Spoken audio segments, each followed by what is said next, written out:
led by Jeremy Lin, 9 years after Linsanity and back from China, and also Nico Mannion and Jordan Poole down to Florida last 10 to 14 days.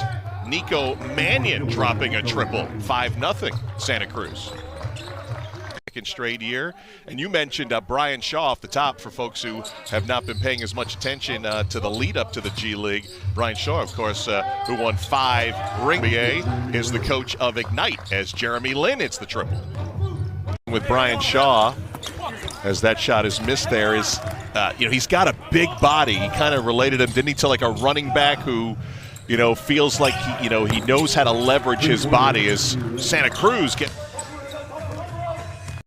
they didn't get a full season of it last year with the league shutting down in the middle of March, as everything else shut down when the pandemic hit.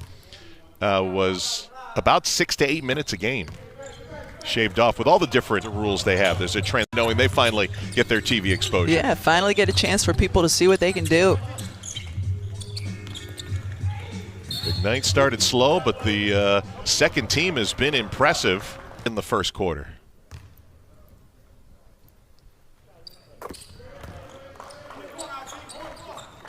Johnson got stripped of the ball by Lin on the baseline. Shot clock is off here for the end of the first quarter.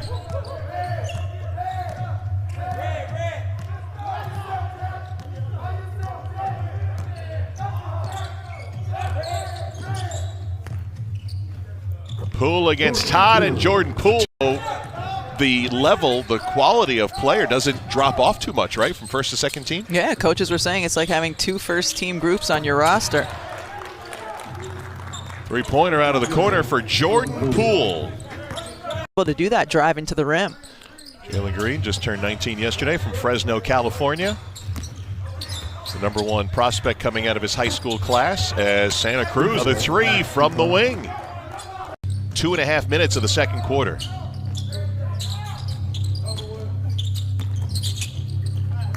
Jeremy Lin for Caleb Wesson, and a goaltend will be called against Brandon Ashley. Counted for Wesson, the rookie out of Ohio State. Short. You heard Mannion call out short that time. Kaminga takes it. Again, your 6'8" guys going to the middle of the floor, gets the outlet, forces the action the other way. Jonathan Kaminga, a guy who opened some eyes from those who had a chance to watch him the workouts at Walnut Creek, and now opening up eyes for the rest of us on a television audience as Axel hits from outside. And then the last game playing with the Philadelphia 76ers, Game 7 in Toronto, which was widely remembered as the game that Kawhi Leonard hit the game winner on that 4-bouncer off the rim, and Toronto went on to win a championship. Jeremy Lin was there too. That was his last year. 2 years ago. As we go under 3 minutes of foul and free throws coming. Jeremy Lin with 12 points so far in this game off the bounce. We're used to seeing that.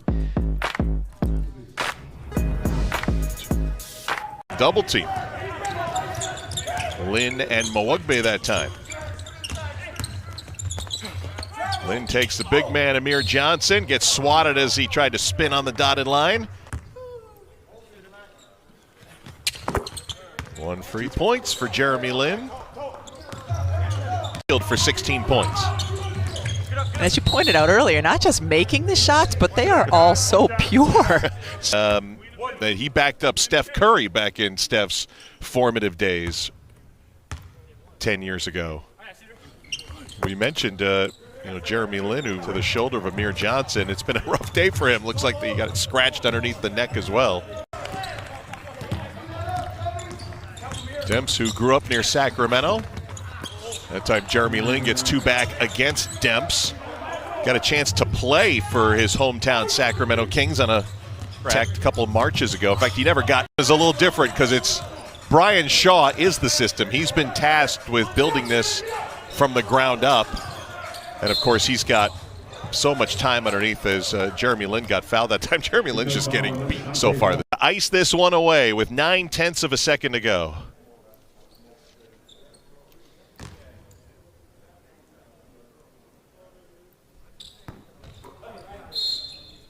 Knicks